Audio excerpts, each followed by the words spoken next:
Sebuah gereja di Birmingham, Inggris mengundang Dr. Zakir Naik untuk berdiskusi terbuka tentang sosok Yesus dari perspektif Islam. Awalnya acara ini dimaksudkan sebagai ajang pembuktian bahwa ajaran Kristen lebih unggul. Namun, suasana berubah total ketika Dr.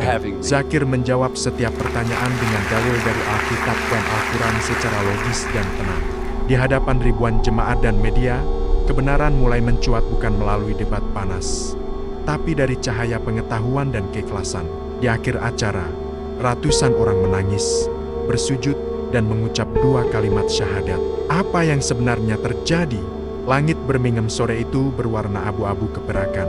Angin musim gugur berhembus pelan di antara gedung-gedung tua dan gereja-gereja bersejarah. Dari kejauhan, lonceng gereja berdentang lembut. Tapi entah kenapa, suasananya terasa berbeda hari itu. Seolah-olah ada sesuatu besar yang akan terjadi. Sebuah kabar mulai menyebar cepat di seluruh kota. Sebuah gereja besar di jantung kota Street, John Cathedral mengundang Dr. Zakir Naik untuk berbicara tentang sosok Yesus dari perspektif Islam. Berita itu terdengar mustahil. Seorang ulama Muslim berbicara di altar gereja tentang figur sentral umat Kristen. Dunia langsung tercengang. Sebagian marah, sebagian tak percaya, sebagian lain penasaran luar biasa. Dalam waktu kurang dari 24 jam, berita itu menjadi topik utama media internasional. BBC menulis, langkah dialog atau tantangan iman. CNN menyebutnya, eksperimen teologi berbahaya. Di media sosial, ribuan komentar membanjiri unggahan resmi gereja. Ada yang memuji, ada yang menghujat. Sebagian menyebut Pastor Michael gila. Sebagian lain menganggapnya pemberani yang membuka ruang dialog lintas agama. Namun satu hal pasti, tidak ada seorang pun yang bisa mengabaikan berita itu. Di balik semua kehebohan itu, Pastor Michael duduk di ruang kantornya yang luas. Lampu meja menyala redup, dan segelas kopi di depannya sudah dingin. Ia menatap keluar jendela besar, menatap langit kelabu Birmingham. Apakah aku melakukan hal yang benar? Gumamnya pelan. Di atas meja kayu tua itu, tergeletak surat undangan resmi yang ia tanda tangani sendiri untuk Dr. Zakir Naik. Awalnya, ia hanya ingin membuktikan bahwa ajaran Kristen lebih unggul, bahwa Yesus adalah Tuhan yang sejati. Namun, rasa ingin tahu dalam dirinya semakin besar. Ia ingin tahu apa yang membuat umat Islam begitu yakin dengan kepercayaannya.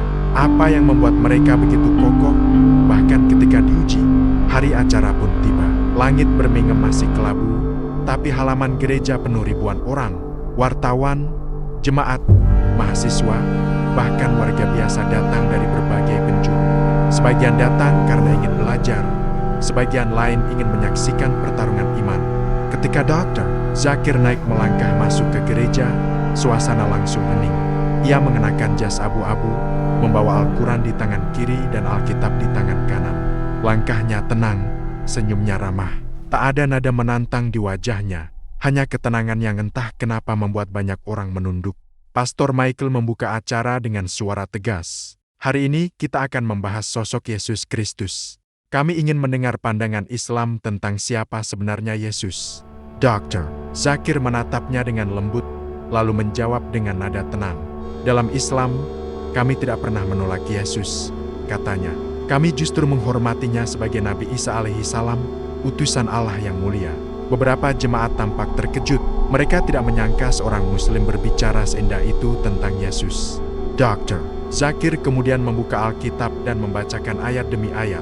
Ia mengutip dari Yohanes, Markus, dan Matius. Ia juga membacakan ayat dari Al-Quran yang menjelaskan pandangan Islam dengan logika jernih.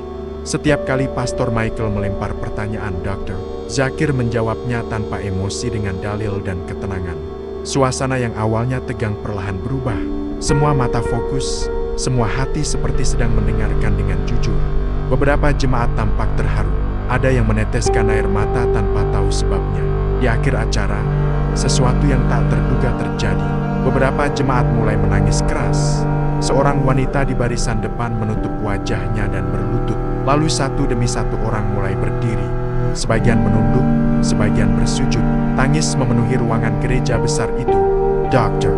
Zakir tidak mengajak siapapun berpindah agama. Ia hanya berbicara dengan hati yang tulus dan ilmu yang terang. Namun kebenaran, sepertinya berbicara sendiri.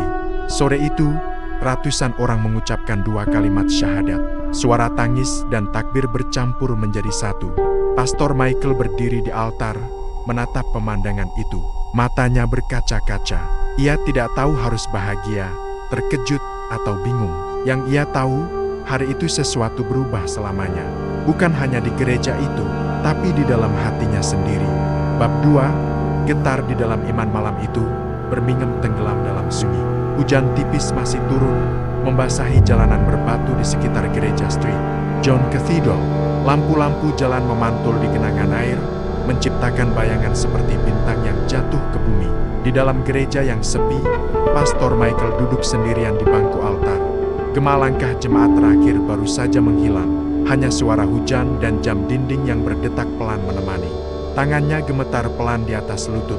Hatinya terasa berat, pikirannya berputar menampilkan kembali setiap kalimat Dr. Zakir Naik. Ia masih ingat bagaimana suasana gereja berubah. Awalnya tegang, lalu tenang, dan akhirnya penuh haru. Diskusi yang direncanakan untuk pembuktian justru membuka sesuatu yang lebih dalam, kebenaran yang menembus logika dan menyentuh hati. Dia bicara bukan untuk menang, gumam Michael lirih, tapi untuk membuat orang berpikir. Ia menatap salib besar di depan altar. Cahaya lilin bergetar pelan, tapi malam itu, cahaya itu tak lagi memberi ketenangan. Ada sesuatu di dadanya yang bergetar lembut tapi kuat. Ia merasa seperti disapa oleh suara yang belum pernah ia dengar sebelumnya.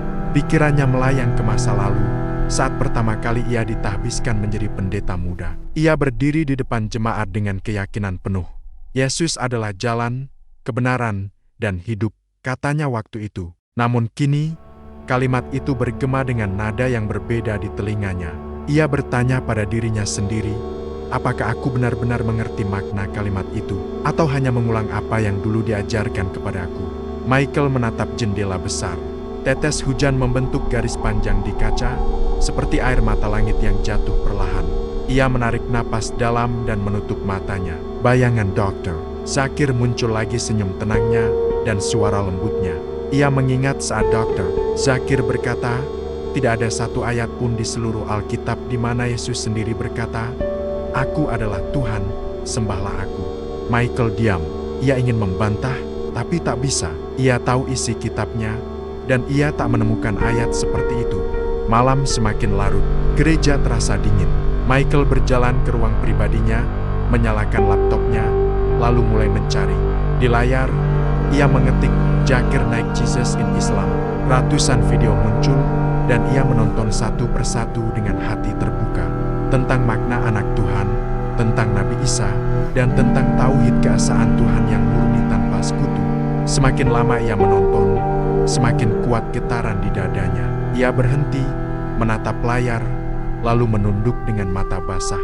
Kenapa ini terasa begitu masuk akal? Katanya dalam hati. Kenapa hatiku seperti menemukan sesuatu yang hilang? Jam menunjukkan pukul 2 dini hari. Ia menatap Alkitab di meja, lalu mengambil buku lain Al-Quran terjemahan Inggris. Hadiah dari seorang mahasiswa muslim yang dulu pernah berdiskusi dengannya. Ia membukanya secara acak, dan matanya jatuh pada surah Maryam. Sesungguhnya aku ini hamba Allah. Dia memberiku kitab dan menjadikanku seorang nabi. Kias, Maryam 30. Ia membaca ayat itu berulang-ulang. Hamba Allah, bisiknya, bukan anak Allah, bukan Tuhan, tapi hamba. Air matanya tumpah. Ia menutup wajahnya dan menangis lama. Tangisan yang tak pernah keluar sejak menjadi pendeta. Ketika azan subuh terdengar dari kejauhan, suara itu seperti memanggilnya lembut tapi menusuk. Ia tak mengerti artinya, tapi setiap nada terasa menenangkan. Ia berdiri di depan jendela, lalu berdoa dengan suara gemetar. Tuhan, jika Engkau benar-benar esa, tunjukkan aku jalan yang lurus. Keesokan harinya, matahari muncul malu-malu di langit bermingem. Pastor Michael datang ke gereja tanpa jubah pendeta. Beberapa jemaat menatap heran, tapi ia hanya tersenyum. Ia melangkah keluar dari pintu belakang gereja, menyusuri jalan basah pagi itu. Langkahnya membawanya ke arah timur kota. Angin pagi dingin, tapi hatinya justru terasa hangat. Di ujung jalan, ia melihat bangunan sederhana dengan kubah kecil. Masjid. Dari dalam terdengar suara orang membaca Al-Quran dengan tartil indah. Suara itu membuat bulu kuduknya berdiri. Ia berdiri lama di depan pintu. Tangannya menggenggam salib kecil di sakunya, lalu meletakkannya perlahan. Aku hanya ingin mengenal Tuhan yang sebenarnya, bisiknya. Air matanya menetes pelan. Pintu masjid terbuka. Seorang pria tua berjubah putih keluar dengan senyum lembut. "Selamat pagi," katanya. Michael menjawab gugup "Good morning." Lalu tanpa sadar, ia berkata, "Assalamualaikum." Pria itu tersenyum lebih lebar. "Waalaikumsalam, brother. Silakan masuk." Langkah kecil itu terasa berat tapi juga ringan. Ia menatap interior masjid sederhana, hangat, dan penuh damai. Tidak ada patung, tidak ada lilin. Hanya ruang luas dan kaligrafi bertuliskan nama Allah di dinding depan. Air matanya menetes lagi. "Tempat ini begitu tenang," katanya pelan. Malam itu, ia menulis di buku catatannya, "Aku tidak tahu apa yang akan terjadi selanjutnya, tapi hatiku baru saja menemukan arah baru." Ia menutup bukunya dan tersenyum kecil. Untuk pertama kalinya dalam hidupnya, ia tidur tanpa rasa takut. Kabut masih menutupi sebagian kota Birmingham pagi itu. Langit abu-abu, matahari enggan muncul dari balik awan. Namun di dada Pastor Michael, ada sesuatu yang tak bisa ia jelaskan, perasaan campur aduk antara tenang dan takut. Sejak pertemuannya dengan Dr. Zakir Naik, pikirannya tak pernah sama. Ia tak bisa tidur dengan tenang setiap malam. Ayat-ayat yang dulu ia hafal sejak kecil kini menggema dengan cara berbeda. Ia mulai mempertanyakan dengan rindu, bukan benci. Hari itu, ia berjalan menyusuri trotoar sempit di kawasan Small Heath, tempat banyak komunitas Muslim tinggal. Tangannya menggenggam buku terjemahan Al-Quran yang lusuh, penuh lipatan dan catatan di tepinya. Setiap langkah terasa menuju sesuatu yang besar. Suara azan zuhur menggema dari kejauhan. "Allahu Akbar, Allahu Akbar." Suara itu menembus hatinya, bukan hanya telinga. Michael berhenti, air matanya mengalir. Kalimat itu terasa seperti panggilan langsung untuknya. Ia melangkah ke pelataran sebuah masjid kecil di ujung jalan, Masjid Al-Falah House of Peace. Bangunannya sederhana, dinding bata merah, kubah hijau pucat, pagar besi yang mulai berkarat. Michael berdiri di depan pintu. Ada rasa takut, tapi suara dalam hatinya berkata, "Masuklah." Pintu terbuka. Seorang pria muda menyapanya, "Assalamualaikum, brother." "Waalaikumsalam," jawab Michael gugup. "Saya seorang pendeta, tapi saya ingin belajar." Di dalam masjid, suasana damai. Lantai karpet hijau, dinding putih, cahaya lembut dari jendela besar. Tak ada patung, tak ada simbol, hanya keheningan yang penuh makna. Beberapa jamaah duduk melingkar. Seorang ustadz muda sedang berceramah dengan suara lembut. "Ketika manusia mencari Tuhan," katanya, "Tuhan tidak pernah jauh. Dia dekat, lebih dekat dari urat leher." Michael menunduk, air matanya menetes. Ia merasakan kehadiran Tuhan di dalam dirinya sendiri. "Apakah aku selama ini salah jalan?" gumamnya pelan. Ustadz itu tersenyum. Tidak ada jalan yang salah bagi orang yang tulus mencari. Setelah kajian, Michael duduk bersama jamaah. Mereka menawarinya teh dan kurma hangat. Tak ada tatapan sinis. Hanya senyum persaudaraan yang tulus. "Kami tahu siapa Anda," kata salah satu jamaah. "Kami menonton debat Anda di televisi. Tapi kami tidak menghakimi. Kami menghormati pencarian Anda." "Terima kasih," jawab Michael. "Saya pikir kalian akan menolak saya." "Kenapa kami menolak orang yang datang mencari Tuhan?" ujar mereka tersenyum. Menjelang sore, Michael masih duduk di serambi. Suara anak-anak mengaji terdengar lembut. "Apa yang mereka baca?" tanyanya. "Surah Al-Ikhlas," jawab sang ustadz. Ustadz itu melantunkan, "Qul huwallahu ahad, Allahus samad." Michael menutup mata, air matanya jatuh tanpa suara. Dia esa, tidak beranak dan tidak diperanakan. Kalimat itu sederhana, tapi kedalamannya tak terukur. Malam itu ia pulang ke apartemen. Ia membuka catatan lamanya tentang Trinitas dan dosa warisan. Ia menatap lama, lalu menulis, "Mungkin Tuhan tak pernah butuh perantara. Mungkin kita yang terlalu takut untuk bicara langsung kepadanya." Ia menatap salib kecil di meja, lalu Al-Quran di sampingnya. Untuk pertama kalinya, keduanya terasa tidak bertentangan. Hari-hari berikutnya, Michael makin sering ke masjid. Awalnya hanya mendengar, lalu ikut duduk di syaf belakang. Ia memperhatikan rukuk dan sujud. Mereka menunduk langsung kepada Tuhan, pikirnya, tanpa musik, tanpa perantara. Hanya mereka dan Tuhan. Namun gereja mulai memperhatikan ketidakhadirannya. Rekan-rekan pendeta mulai bertanya. Suatu sore, ia dipanggil ke ruang rapat para pemuka gereja. "Michael, kami dengar kau sering ke masjid. Apakah benar? Ya, saya ke sana untuk belajar. Belajar apa? Tentang Tuhan. Kau bisa kehilangan posisimu, kata salah satu pendeta senior. Michael menarik napas panjang. Lebih baik kehilangan semuanya daripada kehilangan Tuhan yang sebenarnya.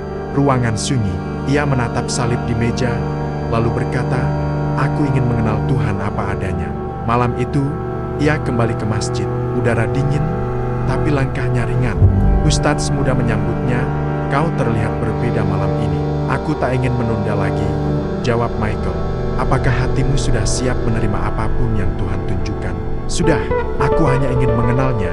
Azan Isya dikumandangkan. Suaranya menggema lembut di ruang masjid. Michael menutup mata, air mata menetes. Setiap lafaz menyentuh luka lama yang tak pernah sembuh. Setelah salat, masjid tenang. Hanya tersisa Michael dan ustadz muda itu. Jika engkau mau, kata ustadz itu, aku bisa mengenalkanmu pada kalimat yang paling agung. Syahadat, katanya pelan. Michael menatap kiblat. Saya belum siap, tapi saya tahu waktu itu akan datang. Hidayah tak datang sekaligus, ujar ustadz itu. Ia datang perlahan, seperti fajar menembus malam. Michael tersenyum. Aku rasa, aku baru saja menemukan rumahku. Malam semakin larut, langit kelabu, tapi cahaya di hatinya tak padam. Ia tahu langkah berikutnya akan mengubah hidupnya. Tapi ia tidak takut.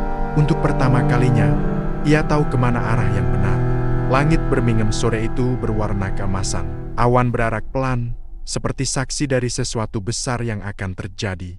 Udara musim gugur terasa dingin menusuk tulang, namun di hati Pastor Michael ada kehangatan yang tak bisa dijelaskan. Ia berdiri di depan cermin, menatap dirinya lama. Bayangan di cermin menatap balik dengan tenang. Wajah yang dulu penuh ambisi, kini dipenuhi keheningan. Matanya merah karena banyak menangis, tapi bukan karena duka. Di meja kayunya, tergeletak 3 surat. 1 untuk Dewan Gereja, 1 untuk jemaat, dan 1 tanpa nama. Hanya bertuliskan, untuk diriku yang lama. Ia membacanya pelan, dengan suara bergetar. Aku telah mencari Tuhan di antara simbol dan nyanyian. Aku berdoa keras, tapi hatiku selalu sunyi. Kini aku tahu, aku salah alamat. Ia tersenyum kecil, menatap langit di luar jendela. Hari ini, aku akan pulang. Langit mulai meredup ketika ia melangkah keluar dari apartemennya. Langkahnya pelan, tapi pasti. Setiap langkah terasa seperti meninggalkan serpihan masa lalu yang menjeratnya. Daun-daun berguguran, udara terasa lembut. Di pelataran masjid, jamaah mulai berdatangan. Beberapa mengenali Michael, sebagian berbisik haru. Brother Michael datang lagi, kata seseorang. Mungkin malam ini Allah akan menyentuh hatinya. Ustadz muda menyambutnya di serambi. Kau terlihat berbeda malam ini, katanya lembut. Ya, jawab Michael, karena malam ini aku tak ingin menunda lagi. Mereka masuk ke masjid, lampu-lampu kecil memantulkan cahaya hangat.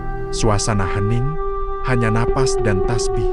Ustadz menatapnya dengan lembut. Apakah engkau sudah yakin? Aku tidak hanya yakin, jawabnya. Aku merasakannya di hati. Kalau begitu, kata sang ustadz, malam ini engkau akan dilahirkan kembali. Masjid makin hening. Ucapkanlah bersamaku. Michael menarik napas panjang. Air matanya menetes sebelum bicara. Asyhadu an la ilaha illallah. Suaranya bergetar. Setiap kata memecahkan belenggu lama di dadanya. Wa asyhadu anna Muhammadan Rasulullah. Ruangan dipenuhi isak haru dan senyum bahagia. Ustadz muda memeluknya erat. Selamat datang, saudaraku. Engkau kini bagian dari umat Muhammad. Michael menangis. Suaranya pecah. Aku telah mencari kebenaran sepanjang hidupku, dan kini aku menemukannya. Ia bersujud untuk pertama kalinya. Air matanya menetes di karpet masjid. Ya Allah, aku datang tanpa gelar, tanpa kehormatan. Aku datang hanya dengan hati yang ingin mengenalmu. Ketika ia bangkit, wajahnya basah tapi matanya bersinar. Itu bukan tangisan duka, itu kelahiran. Kabar tentang syahadat Pastor Michael menyebar cepat. Video itu viral di seluruh dunia. Pastor masuk Islam dan Birmingham Miracle trending global. Komentar mengalir dari air mata hingga kemarahan. BBC menulis, Pastor terkemuka Birmingham mengucap syahadat. CNN menyebutnya perjalanan spiritual yang mengguncang Eropa. Namun bagi Michael, semua itu hanya suara luar. Yang ia dengar hanyalah bisikan dalam dirinya, kau telah pulang. Beberapa hari kemudian, Michael berdiri di mimbar kecil masjid itu. Jamaah duduk dengan khidmat, menatapnya haru. Dulu aku berdiri di altar dan berkata, Yesus adalah jalan. Sekarang aku tahu, jalan itu menuntunku kepada Allah. Aku tidak berpindah agama. Lanjutnya, aku hanya kembali ke rumah-rumah yang seharusnya tak kutinggalkan. Tepuk tangan pelan terdengar. Beberapa jamaah memeluknya, menyebutnya Brother Mikael. Malamnya, ia duduk di serambi masjid bersama ustadz muda itu. Udara dingin, tapi suasana damai. Aku takut aku tak pantas, katanya pelan. Saudaraku, jawab sang ustadz, dosa-dosamu gugur seperti daun musim gugur.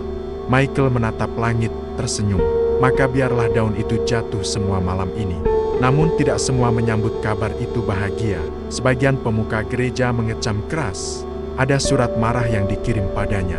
Kau menodai salib, Michael? Ia hanya menjawab singkat, aku tidak menodai. Aku hanya menundukkan diri kepada Tuhan yang disembah Yesus.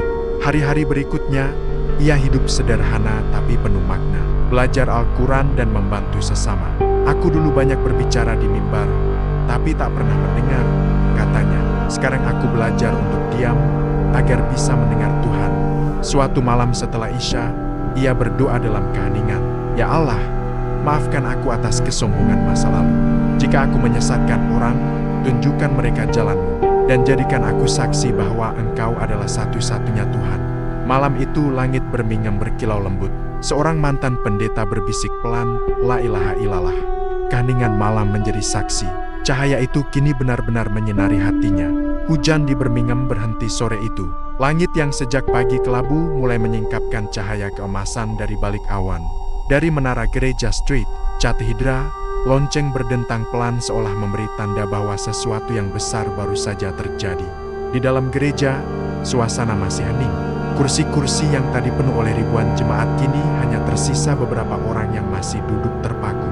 Mereka menunduk, menangis. Mereka belum sanggup meninggalkan tempat itu. Sesuatu dalam hati mereka berubah. Mereka tahu, hidup mereka tak akan pernah sama lagi. Dr. Zakir Naik sudah meninggalkan podium, dikelilingi panitia yang masih terpana dengan apa yang baru saja mereka saksikan. Tak ada yang menduga, acara yang awalnya diatur untuk menguji Islam malah berubah menjadi malam pencerahan yang mengguncang iman banyak orang. Pastor Michael berdiri di altar. Matanya sembab, tangannya masih menggenggam salib kecil yang terasa begitu berat.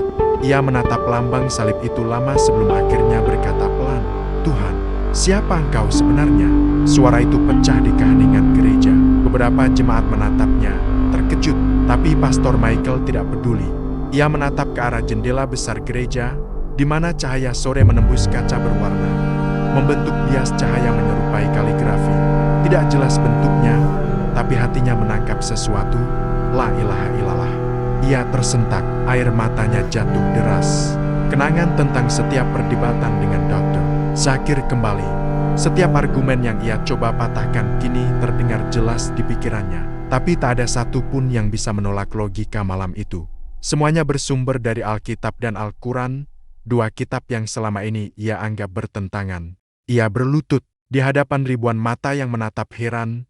Pastor Michael menundukkan kepalanya dalam-dalam.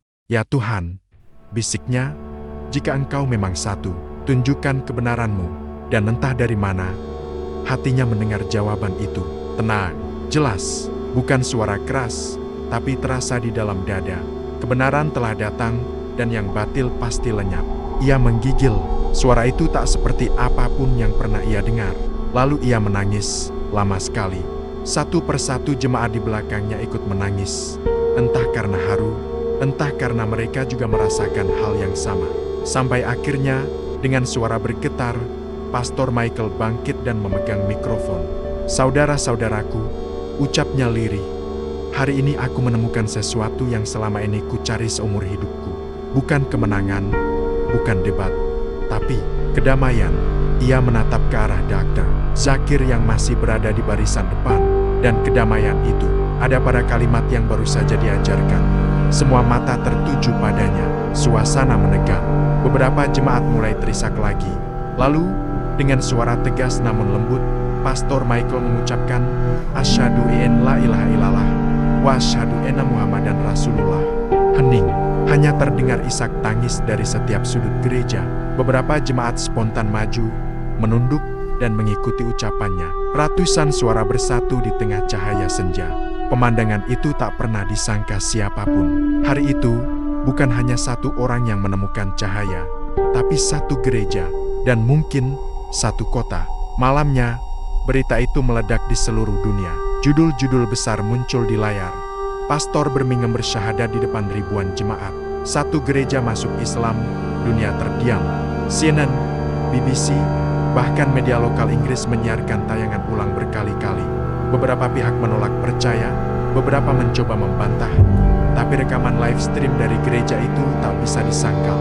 Di media sosial, jutaan orang menulis ulang satu kalimat yang sama, kebenaran tak butuh paksaan, cukup cahaya. Beberapa minggu kemudian, Gereja Street Cathedral tak lagi digunakan untuk misa mingguan. Papan namanya diganti menjadi Masjid Al-Hidayah Birmingham. Dan di hari Jumat pertama, ribuan orang datang dari berbagai kota. Dr. Zakir Naik memimpin khutbah. Sementara di barisan depan, duduk seorang pria dengan pakaian putih bersih, mata tenang, dan senyum lembut.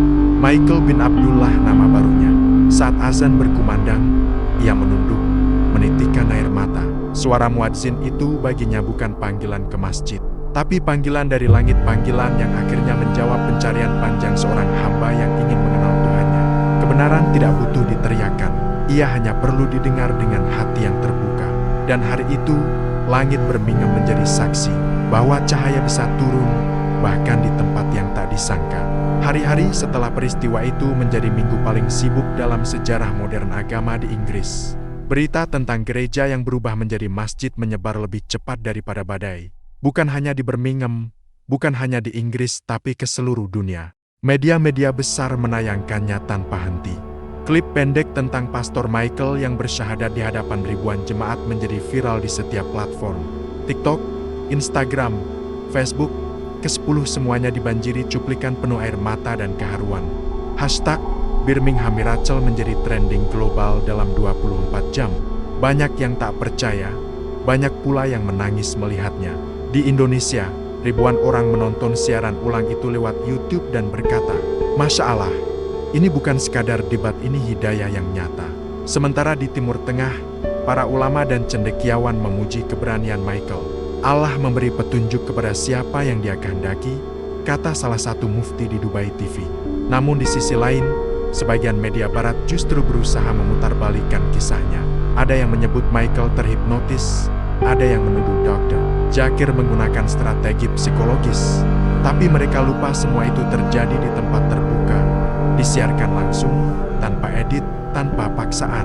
Bukti paling kuat adalah air mata. Air mata ratusan jemaat yang bersyahadat malam itu. Air mata tidak bisa dimanipulasi. Beberapa hari kemudian Dr. Zakir menerima undangan dari lembaga keagamaan di seluruh dunia, mulai dari Malaysia, Indonesia, Turki, hingga Kanada.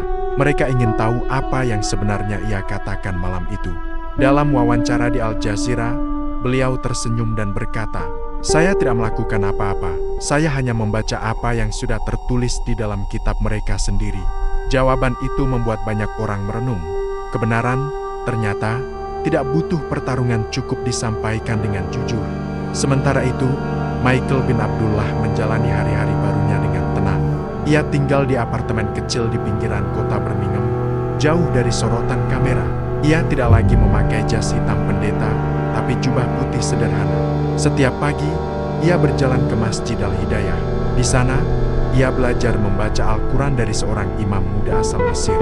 Tangannya yang dulu terbiasa memegang salib, kini pelan-pelan terbiasa menyentuh mushaf. Di sela waktu, ia sering menulis diari. Catatan hatinya menjadi saksi perjalanan iman barunya. Dalam salah satu tulisannya yang kemudian viral, ia menulis, "Dulu aku berbicara tentang Tuhan setiap hari, tapi tak pernah benar-benar mengenalnya. Kini aku tak banyak bicara, tapi setiap sujudku membuatku merasa lebih dekat." Beberapa bulan kemudian, kisahnya diterbitkan menjadi buku berjudul The Light Above Birmingham. Buku itu langsung menjadi bestseller di Amazon UK dan diterjemahkan ke dalam 12 bahasa.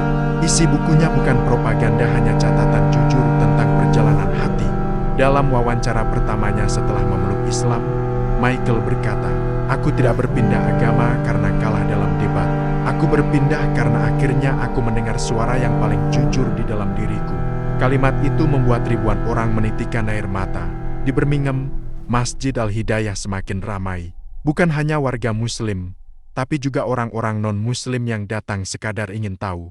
Sebagian besar pulang dengan hati yang tersentuh. Ada yang berkata, "Aku belum siap masuk Islam, tapi aku merasa damai di sini." Dan Michael selalu menjawab dengan senyum, kedamaian itu adalah tamu pertama sebelum hidayah datang. Perlahan tapi pasti, peristiwa itu melahirkan gelombang baru dialog lintas iman. Di Kanada, sebuah gereja membuka forum mingguan bernama Coffee with Quran. Di Belanda, sekelompok biarawati mulai mempelajari surah Maryam bersama komunitas Muslim. Dan di Korea Selatan, mahasiswa Kristen dan Muslim mengadakan diskusi rutin berjudul Finding the Same God. Dunia mulai berbicara bukan dengan amarah, tapi dengan rasa ingin tahu. Semua berawal dari satu gereja kecil di Birmingham. Setahun kemudian, Michael berkunjung ke Mekah. Ia menangis ketika melihat Ka'bah untuk pertama kalinya. Di sana ia berdoa lama sekali, memohon agar Allah mengampuni masa lalunya, dan agar hidupnya bermanfaat untuk banyak orang. Di sela-sela tangisnya, seorang jamaah dari Indonesia menepuk bahunya dan berkata, "Selamat datang di rumah, saudaraku." Michael tersenyum. "Ya, akhirnya aku pulang." Malam itu di Birmingham, azan Isya berkumandang di masjid yang dulu pernah menjadi gereja. Lampu-lampu di menara menyala lembut, memantulkan cahaya ke langit abu-abu. Dan dari dalam masjid, suara lembut muadzin terdengar, "Hayya alal falah." Kemenangan sejati bukan kemenangan debat, bukan kemenangan agama atas agama, tapi kemenangan hati yang akhirnya menemukan kebenaran. Cahaya yang lahir dari hati yang tulus tak akan pernah padam karena ia berasal dari langit.